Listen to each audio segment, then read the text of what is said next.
नमस्कार, मैं हूं ब्रजेश चौकसे और आप देख रहे हैं अनादि टीवी का खास कार्यक्रम सत्ता के सारथी। और आज हमारे खास मेहमान हैं एक ऐसे अफसर जिन्होंने नक्सलियों से मुठभेड़ करने के बाद आउट ऑफ टर्न प्रमोशन पाया और वो पुलिस वालों को ट्रेनिंग देते थे, यानी पीटीएस पचमढ़ी के प्रभारी रहे हैं और अभी भी पीटीएस एमटी भोपाल में एसपी का दायित्व निभा रहे हैं। तो आइए मुलाकात कीजिए प्लाटून कमांडर से एसपी तक का सफ़र करने वाले एसपी भरत भूषण राय जी से। बहुत बहुत स्वागत है सर आपका। शुरुआत सर शुरू से करते हैं और आपको आपके बचपन में ले चलते हैं। जरूर। आपका बचपन कहाँ बीता और पारिवारिक पृष्ठभूमि क्या थी? जी, चौकसे साहब, हमारे जो पिता थे वो 1952 में मध्य प्रदेश शासन में ग्राम सेवक के पद पर उन्होंने अपनी सेवाएं शुरू की। और चूँकि फादर जगह जगह स्थानांतरित होते रहते थे जी। तो उस हिसाब से मैं रायसेन, सिलवानी, सुल्तानपुर, उदयपुरा, बेगमगंज, जहाँ जहाँ गवर्नमेंट के फॉर्म थे, शासकीय प्रक्षेत्र थे, जी जी। वहाँ मेरे फादर की पदस्थापना रही और उसके उन जगहों पर मुझे रहने का मौका मिला। और चूँकि मेरा जन्म रायसेन में हुआ, जब पिता रायसेन में पदस्थ थे, तो इन सब जगहों पर मैं रहा हूँ और मेरी पारिवारिक पृष्ठभूमि हमेशा ग्रामीण रही है। और मेरा विद्या अध्ययन भी सरकारी स्कूलों में जहाँ जहाँ स्थानांतरण पिताजी होते रहे वहाँ मैं रह के पढ़ता रहा। आपके फादर मूल रूप से गोरखपुर के रहने वाले हैं? जी, पिता मेरे उत्तर प्रदेश के रहने वाले थे जी। और गोरखपुर ज़िले में पहले आता था, जो अब देवरिया ज़िला हो गया है। जी। उसके पास में एक गांव है खोरीबारी रामपुर। पिता वहां से 1952 में यहाँ नौकरी करने के लिए आ गए थे। आपका स्कूल से लेकर कॉलेज तक का कैसा सफ़र था? स्कूल से कॉलेज तक का सफ़र काफ़ी अच्छा रहा। सुल्तानपुर में सबसे ज़्यादा मेरी पढ़ाई हुई है जी। और उदयपुरा में। जी। सुल्तानपुर में मैं पढ़ा हूँ पहली से लेके चौथी क्लास तक। जी। फिर उदयपुरा पढ़ा हूँ चौथी से लेके 8वीं तक। और इसके बाद फिर 9th, 10th, 11th, उस ज़माने में 11वीं हुआ करता था। जी। तो सुल्तानपुर में बोर्ड की परीक्षाएं होती बोर्ड की परीक्षाएं होती थी। जी। तो सुल्तानपुर में मैं रह के पढ़ा और वहीं मैंने अपने खेलकूद पे ध्यान दिया जी। और पढ़ाई पे भी ध्यान दिया, क्योंकि वहाँ खेलकूद भी एक अच्छा मसला हुआ करता था। जी। तो मैं क्रिकेट और कबड्डी, फुटबॉल खेलने में रुचि रखता था। जी। और कभी खेल में आप आगे बढ़ने की कोशिश नहीं की आपने? खेल में आगे बढ़ने की कोशिश की, लेकिन काफ़ी ग्रामीण परिवेश था। जी। तो हम लोग एक उपलब्धि जरूर है कि हम लोगों ने उस समय सुल्तानपुर काफ़ी जंगल हुआ करता था। जी। तो हम लोगों ने 3-4 ग्राउंड बनाए जिस पर लोगों ने कब्जे करके खेती आज भी कर रहे हैं।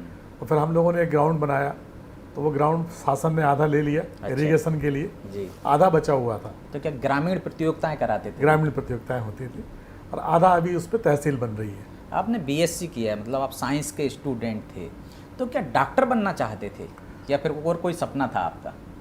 हाँ, वो बचपन में जब आदमी आता है तो सपने बहुत सारे देखता है जी। अपने गुरुओं के मार्गदर्शन में। तो मैंने मेडिकल एग्जामिनेशन के लिए भी अटेम्प्ट किया। जी। इसके बाद मैंने फॉरेस्ट अफसर के लिए अटेम्प्ट किया, जी। जिसमें कि मैं पास भी हुआ, लेकिन किन्हीं कारणवश नहीं हो पाया। उसी समय इसका भी एग्ज़ाम दिया गया, पुलिस का, सूबेदार सब इंस्पेक्टर प्लाटून कमांडर का। जी। और इसमें मैं पास होकर प्लाटून कमांडर के लिए चयनित हुआ। 1986 में मैं ट्रेनिंग में चला गया। लगभग 35 साल आपकी सर्विस को हो गए। जी बिल्कुल। तो पहले जब आपकी ट्रेनिंग हुई तो ट्रेनिंग क्या सब सामान्य होती है या प्लाटून कमांडर की अलग ट्रेनिंग होती है? किस तरह की ट्रेनिंग होती है और ट्रेनिंग का जुड़ा हुआ कोई दिलचस्प किस्सा हो तो हमें शेयर करें। जरूर। ट्रेनिंग में सूबेदार और सब इंस्पेक्टर की ट्रेनिंग मेरे समय में सागर में हुआ करती थी। जी।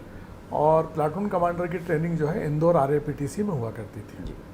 और प्लाटून कमांडर की ट्रेनिंग बड़ी टफ होती थी, क्योंकि उसको हमेशा वो जो दौर था वो नक्सलाइटों से, डकैतों से मुठभेड़ का हुआ करता था। तो काफ़ी सख्त ट्रेनिंग हुआ करती थी। और उस दौर का एक किस्सा है कि लोग मिड टर्म ब्रेक मिला करता था ट्रेनिंग के बीच में। तो जैसा कि होता है, सारे छात्र ये तय करते हैं, कैडेट, कि हम 7 दिन का ब्रेक है, 10 दिन में आएंगे। जी। लेकिन ऐसा होता नहीं है, एकता कभी रहती नहीं है। जी। कुछ लोगों ने समय से पूर्व आमद दी, जी। कुछ लोगों ने समय के बाद आमद दी। जी। जिन लोगों ने समय के बाद आमद दी उसमें मैं भी था। और हम लोगों को PD की सज़ा मिली। वो सज़ा जो है वो खाना खाने के बाद दी जाती थी। किस तरह की सज़ा होती थी? वो सज़ा होती थी कोहनी के बल चलना जी, या भूत चाल चलना या लुढ़कन चाल चलना, जी, जो खाना खाने के बाद काफ़ी कष्टप्रद है, लेकिन वो भी एक ट्रेनिंग का हिस्सा है। उससे आपको टफ बनाया जाता है ताकि आप विपरीत परिस्थितियों में दुश्मनों से लोहा ले सकें। आपको इसके लिए टफ ट्रेनिंग कराई जाती हो, क्योंकि सबसे ज़्यादा ड्यूटी वहीं प्लाटून कमांडर की वो उन क्षेत्रों में लगाई जाती थी, नक्सल प्रभावित क्षेत्र हैं या डकैत प्रभावित क्षेत्र हैं, जबकि डकैती तो समस्या सॉल्व हो गई है। आप नक्सल प्रभावित क्षेत्रों में भी रहे हैं बहुत। जी हाँ, मेरी पोस्टिंग पहली पोस्टिंग 1 जनवरी 1987 को भिलाई बटालियन में हुई जी। और इसके बाद फिर मुझे बस्तर के घने जंगलों में काम करने का मौका मिला। करीब 5 साल मैंने काम किया और वहाँ पर जो सबसे दूरस्थ इलाके हैं, भोपालपट्टनम है, बीजापुर है, नारायणपुर है, कोंटा है, भेजी है, वहाँ पर मैंने काम किया। कभी नक्सलियों से मुठभेड़ हुई है, आमना सामना हुआ? बिल्कुल। मैं 10 जून 1992 को जी प्लान इनकाउंटर लिया गया। मेरे अफसर थे श्री अयोध्यनाथ पाठक, जो समय आईजी नक्सल थे। जी उनके नेतृत्व में एक प्लान इनकाउंटर लिया गया, गैंग को ट्रेस करके एम्बुश लगाया गया। जी उस एम्बुश में 2 नक्सलाइट हम लोगों ने मारे। जी। ये 10 जून 1992 की घटना है, जिसपे कि मेरा साइटेशन भेजा गया डीजीपी मध्य प्रदेश को। डीजीपी मध्य प्रदेश श्री KS राठौर साहब थे, जी जिन्होंने तत्काल 24 घंटे के अंदर मेरा प्रमोशन किया और मुझे out of turn platoon commander से कंपनी कमांडर बनाया गया। प्लान इनकाउंटर होता है, वो किस तरह का होता है? हमारे एनकाउंटर 2 तरह के होते हैं, एक चांस एनकाउंटर होता है, एक प्लान एनकाउंटर। चांस अचानक गए और आमना सामना हो गया तो वो चांस। प्लान में पहले से आप लोगों को पता रहता है? वो मुखबिर पे आधारित होता है जी। और जो मेरे नेतृत्व करता थे वो उनका कुशल मार्गदर्शन जी और प्लस मेरी टीम जो मुखबिरों से सतत संपर्क में थी जी। और मुखबिरों को हम डेली लाते थे। प्लान में आप लोग ज़्यादा सचेत रहते होगे, क्योंकि आपको पता है मुठभेड़ करने हमें पता है कि हमारा नक्सलाइट किधर से आ रहा है, हमारा दुश्मन किधर से आ रहा है, तो हम उस जगह को अच्छी तरीके से जांच परख कर अपनी सारी पार्टियां लगाते हैं और उसके अंदर सफलता के चांसेस ज़्यादा सर्वाधिक होते हैं। जैसे कि आमतौर पर होता है कि जब गोलियां चलती हैं तो एक धारणा होती है कि डर लगता है लोगों को। जब आपकी का भी आमना सामना हुआ नक्सलियों से, तो कभी डर लगा है? इस बारे में तो मैं इतना ही कहूँगा कि डर थोड़ा बहुत तो रहता है, लेकिन डर इनकाउंटर से पहले बिल्कुल नहीं लगा था। जी। डर इनकाउंटर से पहले बिल्कुल नहीं लगा था। बाद में जरूर उनकी जो घटनाएं समझ में आई कि हम हमला कर देंगे, पुलिस के पोस्ट पे हमला कर देंगे, या उनकी जो मीटिंग की जानकारी मुखबिरों से निकल कर आती थी, तो उस समय जरूर हम लोग खुद भी मैं पहरा देता था जी। रात में 2 से 4 का पहरे का। जब आपने इनकाउंटर किया होगा तो उसके बाद जैसे कि माना जाता है कि वो बदला लेते हैं, हाँ, उसी तो उसके बाद आपने क्या क्या सावधानियां बरती और घर वालों को डर लगा कि नहीं लगा, कैसा महसूस कर रहे थे वो? उसका घर वालों से तो कोई संबंध नहीं था, क्योंकि घर तो कहीं दूर था जी। और हम लोग ऑपरेशन ड्यूटी में व्यस्त थे। हमने उस समय अपने जो मुखबिर थे उनको वहाँ से निकाल कर शहरों में बसा दिया जी, क्योंकि ये नक्सलाइट को भी मालूम था कि हमारा इनकाउंटर किसने कराया है। तो इसलिए हमारे जितने भी मुखबिर थे, मद्रेड़ दलम गैंग के जो विरुद्ध हमारी मुखबिरी कर रहे थे, उनको हमने सबको वहाँ से निकाल के शहर में बसाया, जिसमें कि महत्वपूर्ण योगदान हमारे आईजी श्री अयोध्यनाथ पाठक साहब का था, जो आगे चल के मध्य प्रदेश के डीजीपी भी बने। जी। तो जब मुठभेड़ होती है तो पुलिस की क्या पहली प्राथमिकता क्या होती है कि जो सूचना तंत्र है उसका, जो मुखबिर हैं उनको सुरक्षित पहुंचाना? मुखबिर को बड़ी मुश्किल से मतलब उस काम के लिए एग्री किया जाता है जी। उसके अंदर ये विश्वास पैदा किया जाता है कि तुम हमें सूचना दोगे तो हम तुम्हारा कुछ भी बाल बांका नहीं होने देंगे, तभी वो ये काम करने के लिए तैयार होता है। या फिर हम लोग ये मालूम करते हैं कि किस नक्सलाइट ने किसको प्रताड़ित किया है जी। गांव वाले को जी। और जनरली वो संगम दल के सदस्य होते हैं, मतलब उनके प्राइमरी मेंबर होते हैं जी। ना नक्सलाइट होते हैं और ना वो गांव वाले होते हैं, सिर्फ उनके कांटेक्ट में आते हैं। तो उनको हम लोग अपने पक्ष में मिलाते हैं और उनसे हम सूचनाएं एकत्रित करते हैं। फिर जब बहुत अधिक सूचनाएं देने लगते हैं, जब हम भी उन पर विश्वास करते हैं, तब उनकी सूचनाओं पे हम रियलाइज़ करके इनकाउंटर प्लान करते हैं। आप लंबे समय तक नक्सली क्षेत्र में पदस्थ रहे और खूब आपने उस पर अध्ययन भी किया है, तो क्या देखते हैं ये नक्सली समस्या दिन प्रतिदिन बढ़ती जा रही है और पुलिस से एक दुश्मनी जैसा वार्ताव हो गया उनका, कैसे सॉल्व होगी और क्या आपको लगता है ज़मीनी स्तर पर क्या किए जाने चाहिए? ज़मीनी स्तर पे एक्चुअली ये समस्या तो राजनीति से ही, हमारे जो राजनीतिज्ञ हैं वही हल कर पाएंगे। पुलिस तो एक प्रेशर डालती है उनके ऊपर कि आप कानून के अनुसार चलें और कानून के सीमा में रहकर काम करें, और पुलिस से उनका विवाद इसीलिए है कि वो कानून को तोड़ते हैं जी। बाकी पुलिस से उनका कोई सीधा विवाद नहीं है। जब वो गाँव में हत्याएँ करते हैं निरपराध व्यक्तियों की, या कोई ऐसा काम करते हैं जिसमें पुलिस को हस्तक्षेप करना पड़ता है, जी। तो पुलिस अपने लॉ एंड ऑर्डर व्यवस्था को बनाए रखने के लिए उन पर प्रेशर बिल्टअप करती, इस वजह से पुलिस से उनकी मुठभेड़ होती। आपका 35 साल का सेवा काल हो गया है, कोई ऐसा दिलचस्प किस्सा हो या आपको याद हो जो करने के बाद आपको बहुत खुशी हुई नक्सल प्रभावित क्षेत्र के अलावा, कि मैंने ये काम अच्छा किया है जिससे मुझे आत्मसंतुष्टि मिलती है? जी बिल्कुल, जैसे कि मुझे समय समय पर दायित्व दिए जाते रहे जी। तो उन दायित्वों पर हमेशा मैंने प्रयास किया खरा उतरने का। जी। मुझे एसपी पीटीएस पचमढ़ी भी बनाया जी। शासन द्वारा, जिसमें कि मैंने उनके पूरा बैच वहाँ पर 450 कैडेट का निकाला जी। और उनके ट्रेनिंग पर विशेष ध्यान दिया। जी। उस ट्रेनिंग में विशेष ध्यान देने से मेरे सारे कैडेट पास हुए, उनका फायरिंग का रिजल्ट बहुत अच्छा आया। जी। और पचमढ़ी में था तो पचमढ़ी में जो ठंड है जी। वो अत्यधिक पड़ती है। जी। तो मुझे मेरे हवलदारों ने, मेरे जो टीचर स्टाफ था उसने बताया कि लड़के नहाते नहीं हैं। जी। ना नहाने की वजह से उनकी उंगलियों में फंगस हो जाता है, खुजली की बीमारी हो जाती है जी। और बहुत गंदे रहते हैं बच्चे, क्योंकि ठंड वहाँ अत्यधिक पड़ती है। जी। 7-7 दिन नहाना नहीं, और वहाँ गर्म पानी की कोई व्यवस्था नहीं थी, क्योंकि 450 आदमी के लिए गीजर लगाना संभव नहीं है। सही। तो उस फिर आपने क्या व्यवस्था की उनको जी, निकालने उस समय मैंने फिर एक बनाया और उसमें सोलर गीजर का हमने प्रोग्राम दिया। अच्छा। 12,000 लीटर के लिए, छोटे छोटे 5-5 हज़ार लीटर के 2 और 2,000 लीटर का एक, जो कि डीजीपी ट्रेनिंग द्वारा उसे मंजूर किया गया है। निकट भविष्य में वो लग जाएगा।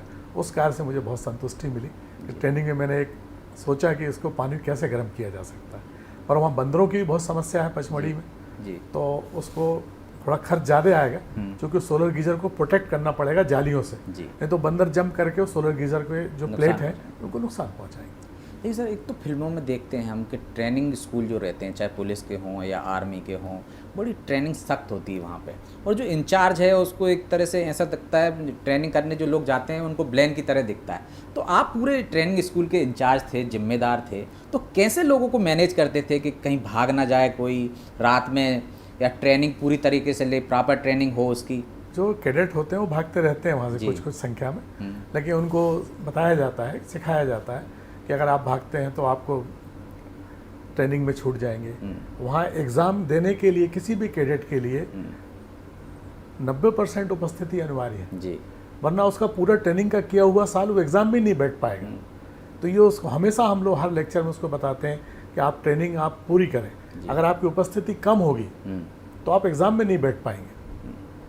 तो इसका भय दिखाते हैं, उनको सजाओं का भय दिखाते हैं जी, जबकि सजा वैसे देने का मकसद ये होता है हमने सुधार के लिए, लेकिन इस वजह से लगभग 95-98% छात्र हमारे परीक्षा में बैठते ही बैठते हैं, जो बहुत ही मतलब जो से कहते हैं कि आतन हो जाते हैं जी। उनको अगर छोड़ दिया जाए तो कैडेट हमारी पूरी परीक्षा करते हैं, और वो रनिंग, शॉर्ट रनिंग हो चाहे लॉन्ग रनिंग हो, उसको बड़ी बखूबी पूरे करते हैं। जैसी सज़ा आपको मिली कभी वैसी आपने आपके छात्रों को दी? वर्तमान समय में तो पीडी बंद हो चुकी है जो हम लोगों को मिली थी, लेकिन हमारे जो कैडेट होते हैं उनको हम एक्स्ट्रा परेड कराते हैं जी। वो सज़ा भी मान सकते हैं उसको हम, या हम ये मान सकते हैं कि सिखलाई के लिए जी। अगर हमारा कैडेट कमज़ोर है जी, तो हम उसके एक्स्ट्रा क्लासेस लेके उसको जो है हमारे उस्ताद के माध्यम, जो हमारे हवलदार होते हैं वो उसको ट्रेनिंग कराते हैं। और ट्रेनिंग एक ऐसा पीरियड है जिसमें कि छात्र बहुत कुछ सीखता है, और वही सीखा हुआ उसको फील्ड में काम आता है, बाकी फिर उसको सीखने के लिए कुछ मिलता नहीं है जी।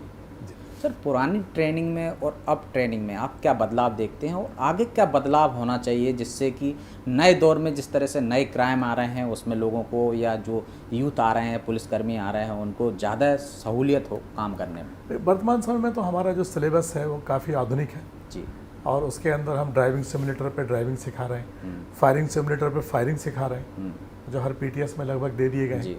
इसके अलावा साइबर क्राइम को शामिल किया गया है जी।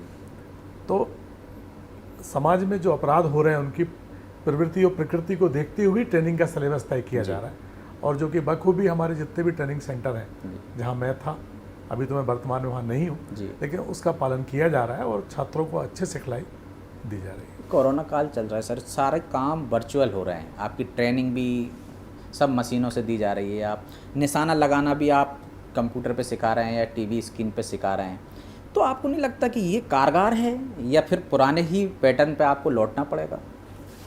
दरअसल क्या है कि ड्राइविंग सिमुलेटर या फायरिंग सिमुलेटर पे हम उनको आभासी ज्ञान देते हैं जी कि उसमें आपको गाड़ी कैसे चलाना है, फायरिंग कैसे करना है, शिस्त कैसे लेना है, एम कैसे करना है।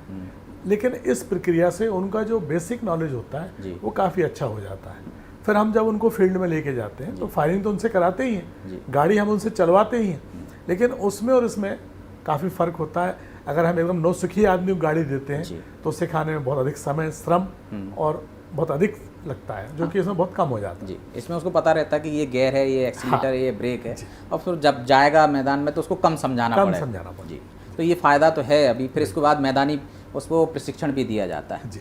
आपके इतने लंबे कार्यकाल में कभी आपको इस पुलिस महकमे से ऐसा लगा कि नहीं बहुत हो गया या मुझे छोड़ देना चाहिए, या कोई ऐसी घटना घटी हो जिससे आपको आज भी याद करके व्यथित हो जाते हो?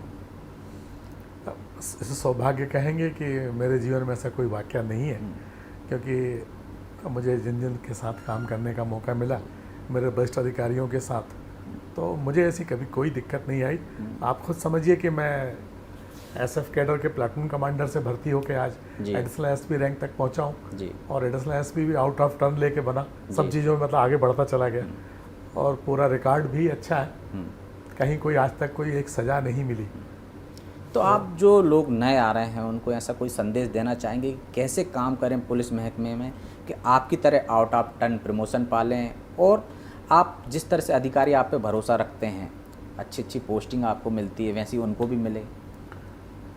दरअसल क्या है कि काम के प्रति आपका डिवोशन ही आपके करियर के बारे में निर्णायक सिद्ध होता है। और अभी हमारे डीजीपी साहब ने भी आउट ऑफ टर्न प्रमोशन दिए हैं बालाघाट में, काफ़ी अधिक कर्मचारियों को उनके अच्छे काम करने पर, नक्सलाइटों के विरुद्ध।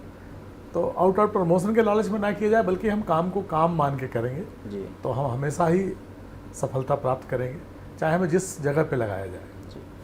आपका एक बेटा भी है और एक बेटी भी, कभी आपने नहीं ये कहा उनसे कि आप भी पुलिस में आइए, या क्या सपना था उनके लिए? बेटी तो मेरी असल में पढ़ने में बहुत तेज़ थी जी, तो लेकिन उसने एग्ज़ाम वगैरह दिए मेडिकल का, उसमें नहीं हुआ, तो फिर उसकी शादी तो ड्रेस वालों से ही हुई है जी। वो सीआरपीएफ में डिप्टी कमांडेंट है जी। और बेटा पढ़ने में बहुत अच्छा नहीं था जी।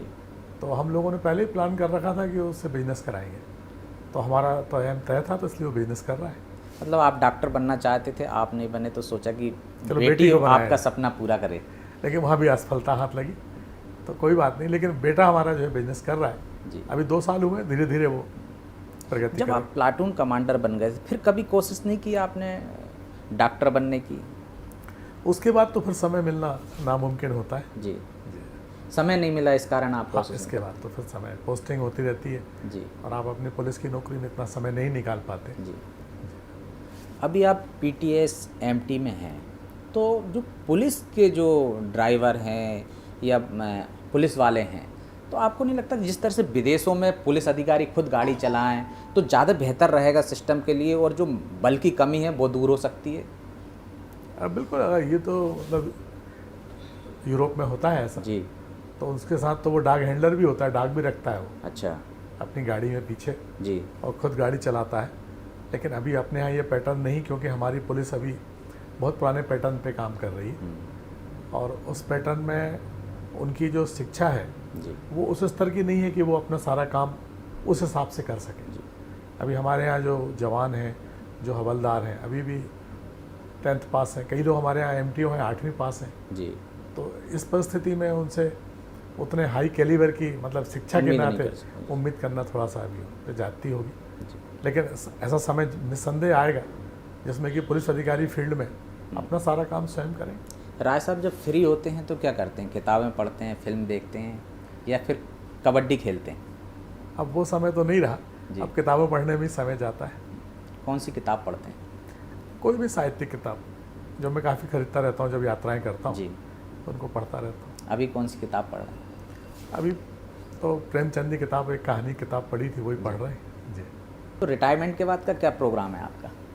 जी चौधरी साहब, रिटायरमेंट के बाद चूँकि मेरे पास कुछ पैतृक खेत हैं जी, जो मेरी नौकरी में आने से पहले भी मेरे पिता ने खरीदे थे, जी, कुछ और खेत हम लोगों ने खरीदे हैं, उन्हीं पे जाके खेती करने का। और उस खेती में भी चूँकि मेरे पिताजी फार्म मैनेजर से रिटायरमेंट हुए, एसडीओ जी एग्रीकल्चर रिटायरमेंट हुए, तो वो ज़रूर कभी कभी हम लोगों को अपनी तरफ खींचता है। और मेरे जो खेत हैं वो सब नहर से लगे हुए हैं जी और नहरों में 8-9 महीने पानी चलता है। तो मेरी ऐसी इच्छा है कि मैं बीज के प्रगुण पे ध्यान दूँ, मतलब बीज का अच्छे बीज ला के, क्योंकि जब मैं नौकरी में था तो मुझे पंतनगर जाने का मौका मिला, जी सबसे बड़ा कृषि विश्वविद्यालय है भारत का। वहाँ मैंने उनका काम देखा पंतनगर में, मुझे 2 दिन का मौका मिला घूमने का। जब मैंने देखा कि बहुत सारी चीज़ों को साइंटिफिक ढंग से किस ढंग से वो लोग करते हैं, जी तो वो अच्छे अच्छे बीज बनाते हैं, जी। तो उन बीजों को ला के अपने यहाँ फिर से पैदा करें। आप आधुनिक खेती करना आधुनिक खेती थोड़ी सी करना चाहता हूँ, तो आधुनिक खेती करने खुद भी करना चाहते हैं और और आप अपने किसानों से भी कराना चाहता हूँ, किसानों से भी करा क्योंकि हमारे गांव में बहुत सारे किसान हैं, जी उन सबको जोड़ के, तो जब तक अच्छे बीज नहीं होंगे जी। तब तक अच्छी खेती नहीं होगी। तो अभी तक राय साहब पुलिस वालों को ट्रेंड कर रहे थे, अब रिटायरमेंट के बाद किसानों को ट्रेंड किसानों से करेंगे जुड़ेंगे। और उनसे अच्छी खेती कराएंगे। बिल्कुल, क्योंकि किसानों से जुड़ने से दूसरा फ़ायदा तो ये है कि चूँकि हम लोग एक गांव में रहते हैं तो बहुत सारे लोग आपस में जानते हैं और वो सब खेतियां पुराने ढंग से कर रहे हैं, और चूँकि बीजों के बारे में मुझे कुछ नॉलेज है तो फाउंडेशन बीज ला के हम लोग क्लासिफाइड बीज बनाएंगे, F1 F2 बनाएंगे, जी जो काफ़ी अच्छा प्रोडक्शन देते हैं। और हमारे किसान रखा हुआ बीज ही इस्तेमाल करते रहते हैं, तो उससे प्रोडक्शन पे काफ़ी धीरे धीरे कमी होती चली जाती है। तो अभी भी आप ग्रामीण क्षेत्र में जाते हैं तो लोगों को जागरूक करते हैं? हाँ बिल्कुल, मैं अपने गांव में लगभग सभी लोगों को जानता हूँ जी। और अपने गांव में नहीं बल्कि 4-5 गांव के लोगों को भी जानता हूँ। सर, हमने सुना है कि आपको शिकार का शौक था वो, और अभी भी शिकार करते हैं? नहीं, शिकार पे तो वैधानिक रूप से प्रतिबंध है जी और जंगली जानवरों के लिए तो हम लोग वैसे भी हम लोग उनके प्रोटेक्शन में ही रहते हैं, वाइल्ड लाइफ सेविंग में। जी लेकिन मेरे गांव में सुल्तानपुर के पास 3 डैम हैं, जी 2 अपर पलक, एक अपर पलकमती, पलकमती और बारना डैम। जी। तो बारना डैम से मेरे मित्रों की खेती लगी हुई है और वो उनके पास मोटर बोट है, जी तो हम लोगों के पास जब कभी समय मिलता है जी तो हम लोग उस मोटर बोट से तालाब में जाते हैं। जी। और मोटर बोट का जब इंजन स्टार्ट होता है तो एक अलग तरह का वाइब्रेशन पैदा करता है। अच्छा। तो एक मछलियों में समल होती है जो पानी के ऊपर आती है और वो पानी के ऊपर रुकी रहती है अच्छा। उस वाइब्रेशन की वजह से। तो हम लोग उसको एक बर्छे से मारते हैं जिसको कि हार्पूनिंग कहते हैं, जी और हम लोग आसानी से जो है 2-4 समले मार लेते हैं। जी और समल वो मछली की वो प्रजाति है जो सबसे बेहतर होती है, तो वो हमें आसानी से इस शिकार से उपलब्ध हो जाती है। तो यही एक शिकार का शौक है, बाकी कोई शिकार का शौक नहीं अच्छा, है। शिकार का जो शौक है वो इस तरह से पूरा हो जाता इस है? तरह से पूरा हो जाता है, इसके लिए कोई अन्यथा प्रयास नहीं किए जाते। तो ये आइडिया कैसे आया कि वाइब्रेशन से वो ऊपर आ जाती? कभी देख के लगा या पहले से ही ऐसा होता है? ये हम लोग अनुभव हुआ है। हम लोग जब गए, जी बारना डैम जब बना तो उसके अंदर मछलियों की प्रजातियां बहुत हैं। जी। तो हम लोग जब उसमें नाव में जाते थे तो वो मछलियां भगती नहीं थी मोटर बोट की वजह से। तो फिर उनका धीरे धीरे आइडिया हुआ कि इनको कैसे पकड़ा जाए। तो तालाब में कीचड़ बहुत होता है, जी किसी और तरीके से अगर आप मछली मारते हैं तो निकालने जाते हैं तो आप धंस जाते हैं। जी। लेकिन जब आप बर्छे से मारते हैं उसको तो वो बर्छे में फंस के आप ऊपर आ जाती है, नाव में आ जाती है, और नाव में उसको आसानी से निकाला जा सकता है। तो ये एक शौक है जो साल 2 साल में एक आध बार जरूर वहाँ जाते हैं। उस गांव का नाम है घाना। जी, नाम भी उसका घाना है। जी। पुलिस महकमे में आप लंबे समय से हैं निश्चित तौर पर, तो आपने कई चीज़ें कमियां भी देखी होंगी और उसकी अच्छाइयां भी देखी होंगी। तो कुछ लगता है आपको क्या बदलाव होना चाहिए जो पुलिस का जो छवि है वो और बेहतर हो सके? पुलिस के जिस विंग से मैं आता जी। हूँ वहाँ तो लगभग सभी ठीक है, क्योंकि हम लोग तो रूल्स रेगुलेशन से काम करने वाले लोग हैं जी और हमारी संस्था भी SF जो है, जी SF का जो कार्य प्रणाली है वो काफ़ी हद तक बहुत बेहतर है। जी अब जो आप अन्य कमियों की तरफ इशारा कर रहे हैं जी उस पर भी प्रभावी नियंत्रण है हमारे अधिकारियों का जो फील्ड में है, जिला बल के अधिकारी हैं, वो समय समय पर पुलिस महानिदेशक महोदय के निर्देशानुसार नियंत्रण करते हैं। फिर भी मानव स्वभाव है, कभी गलतियां हो जाती हैं और इसमें जो है समय समय पर सुधार की कमेटियां भी बनी हुई हैं, जी पुलिस सुधार समिति भी बनी हुई है जो सुझाव समय समय पर दे रही है और निकट भविष्य में सुधार आपको परिलक्षित होगा। जी। SF की जब बात आती है तो SF जहाँ भी देखते हैं हम पूरी बटालियन के बटालियन लगती है, तो जब आपको लगता है कठिन परिश्रम, लोगों की धारणा है कठिनाई होगी, जैसे कोई बड़ी घटना हो जाएगी तभी SF का इस्तेमाल होता है, तो SF की जो ट्रेनिंग रहती है वो इन परिस्थितियों से निपटने के लिए किस तरह से अलग होती है? उसके लिए हमारे ट्रेनिंग सेंटर ही अलग है SF के। जी। तो उनके अंदर काफ़ी ये सिखलाई दी जाती है कि लॉ एंड ऑर्डर कैसे मेंटेन किया जाए। जी। बलवा ड्रिल की प्रैक्टिस कैसे की जाए, जी ये सब सिखलाइयाँ हमारे यहाँ SF में दी जाती हैं समय समय पर। और इसके अलावा चूँकि हमारे यहाँ कार्य की उतनी अधिकता नहीं रहती है, जी तो हमारे यहाँ डेली रूटीन में भी हमारे पुलिस महानिदेशक महोदय के आदेशानुसार और ADG SF साहब के आदेशानुसार भी डेली परेड होना, PT होना, ये हमारे नियमित अभ्यास में रहता है। फिटनेस पे ज़्यादा फिटनेस पे ज़्यादा ध्यान दिया जाता है, इसीलिए उन कठिन परिस्थितियों का हम लोग सामना कर पाते हैं। जिस तरह से बार बार बात उठती है कि कानून व्यवस्था की जिम्मेदारी अलग पुलिस वालों को दी जानी चाहिए और इन्वेस्टिगेशन की अलग, तो क्यों ना SAF की ही और संख्या बढ़ा दी जाए और उनको कानून व्यवस्था बनाने की जिम्मेदारी मिल जाए तो ज़्यादा बेहतर नहीं रहेगा? ये तो नीतिगत प्रश्न है जी, इसके बारे में तो मेरे वरिष्ठ अधिकारी ही इसका सही सलूशन दे पाएंगे, लेकिन इसमें कई विचार, कई मान्यताएं हैं। जी कई बार तो ऐसा होता है, कहा जाता है कि सारे जवान SF में भर्ती किए जाएं जी और जब उनकी एज बढ़ जाए तो उनको जिला बल में भेजा जाए, जी या जैसे कि भी आपने कहा कि इन्वेस्टिगेशन टीम अलग हो और लॉ एंड ऑर्डर जुलूस के लिए बल अलग हो। इस संबंध में समय समय पर विचार व्यक्त किए जाते रहे लोगों द्वारा, लेकिन इस संबंध में निर्णय तो बड़े उच्च स्तर पर लिए जाना ही संभव है। आखिरी सवाल सर, जो लोग पुलिस में आना चाहते हैं उनके लिए तो निश्चित तौर पे आप संदेश देंगे ही, किसानों के लिए भी कोई संदेश देना चाहें तो? जो पुलिस की नौकरी में आना चाहते हैं तो पुलिस का करियर तो बड़ा ब्राइट है जी अच्छे ढंग से अगर काम किया जाए तो उसका उदाहरण मैं स्वयं हूँ जी कि मैं एक बहुत छोटे से पद से भर्ती हुआ था और आज शासन ने मुझे क्लास 1 में पहुँचा दिया है, प्रमोशन दे दे के। और उसके लिए हम अपनी पढ़ाई अच्छी रखें, मार्गदर्शन अच्छा रखें और क्लासेस में अपना ध्यान दें, तो आसानी से हम उस पद को प्राप्त कर सकते हैं जो हम चाहते हैं। बहुत बहुत धन्यवाद सर। Thank you. तो ये थे भरत भूषण जी, उन्होंने बताया कि किस तरह यदि आप मेहनत करोगे, ईमानदारी से काम करोगे तो एक छोटे पद से भी आप SP स्तर के पद पर पहुंच सकते हो। निश्चित तौर पर मेहनत करोगे तो ज़रूर आप भी इसी तरह सफल होगे। और अब उनका अगला लक्ष्य है कि वो जिस तरह से पुलिस कर्मियों को ट्रेनिंग दे रहे थे, आगे जाके अब वो किसानों को ट्रेनिंग देंगे ताकि वो आधुनिक खेती कर सकें, ज़्यादा से ज़्यादा उत्पादन कर सकें। आज इतना ही, अगली बार हम फिर किसी नए अफसर के साथ, नए सत्ता के सारथी के साथ हाजिर होंगे। तब तक के लिए मुझे इजाज़त दीजिए। नमस्कार।